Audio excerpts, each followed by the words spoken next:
Shalom Aleichem Internet. My name is Rabbi Sandra Gajzinski, and here is the weekly Torah Bite. This week's Torah portion is Parshat Chukat and Balak. It's a double Torah portion, chock full of events and important lessons. We'll highlight one of them, which is what does it take to be a good leader? Perhaps the greatest leader that the Jewish people have ever had, Moses himself, had one failure in his leadership, and it's highlighted in this week's Torah portion. This week's Torah portion, Miriam, his sister, passes away, and the water that was miraculously coming from the rock, which we called the fountain of Miriam, ceased to give water. And so Moses is told by God, go speak to the rock and have the rock give its water. Moses goes, he talks to the rock, it doesn't really work the first time. The people start heckling him, Moshe gets frustrated, he hits the rock, and the water comes forth, but it costs Moshe big time.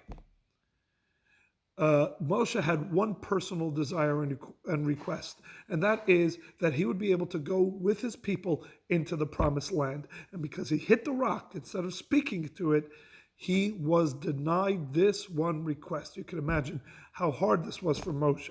And we turn around and we say, for everything that he's done, and this small deviation, and it should cost Moshe this dearly, this severely, he would not, this one thing that he wanted for himself, he should not be able to go into the land of Israel, especially because, believe it or not, a very similar episode happened at the beginning end of the 40 years when the Jewish people had just left the land of Mitzrayim, Egypt.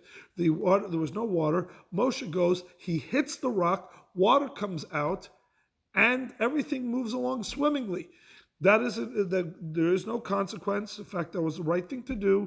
So to a certain degree, all that happened here was that God asks Moshe to speak to the rock, and when it doesn't really work, he reverts back to his tried and true method. And in fact, the rock does give the water. But this time it costs Moshe very, very severely. Why?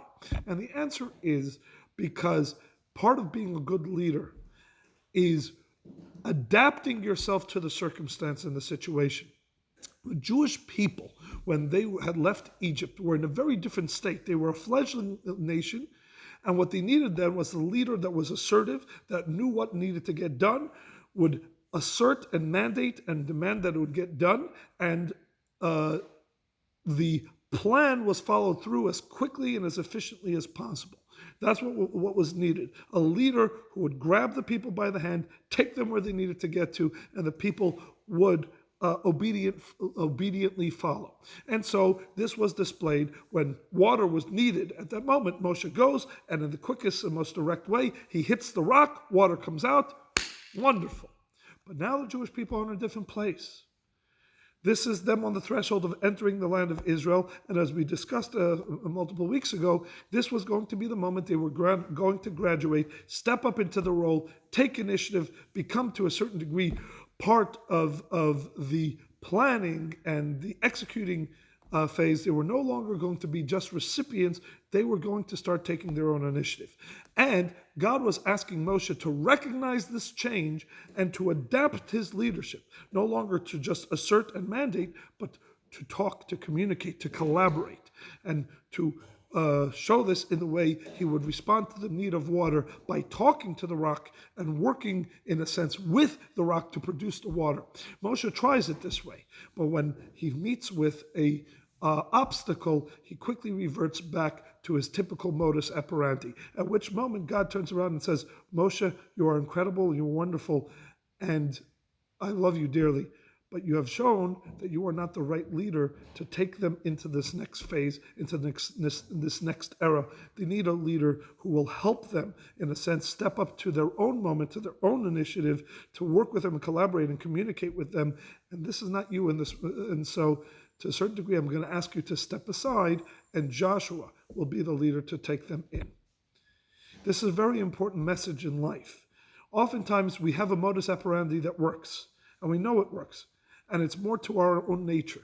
So even though the situation might change, the circumstance might be a very similar circumstance, but the overall situation has changed, and we are loath or reluctant or just find it difficult to change with it.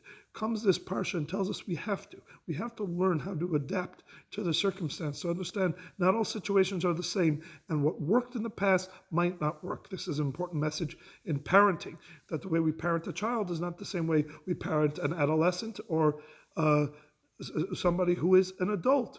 It's also important that depending on the circumstance is how we react and we respond.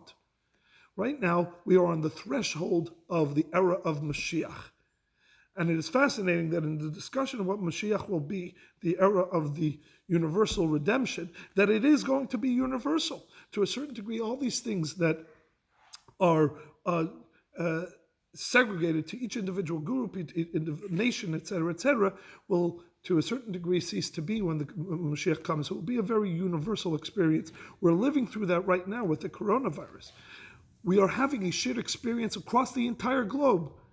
And even though there's been eras and times where things have happened, other pandemics, etc., that have been felt by the entire globe, but we even haven't had the opportunity to share it instantaneously.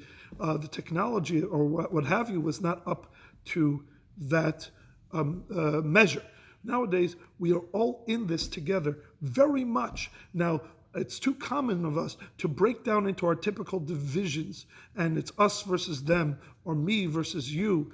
But no, this moment calls on us as we prepare for an era of universal redemption, to act universally, to think beyond ourselves, to think beyond our partisanship, to think about what it is that binds us and brings us together. And in that, and in the way we react, when we transcend our division, we use this as an opportunity to say, I am feeling what you are feeling. I am going through what you are going through. It doesn't make a difference who we are and what background we have. We are here together. And if we can do that, we will be prepared to enter the next phase, to enter the promised land. Good Shabbos.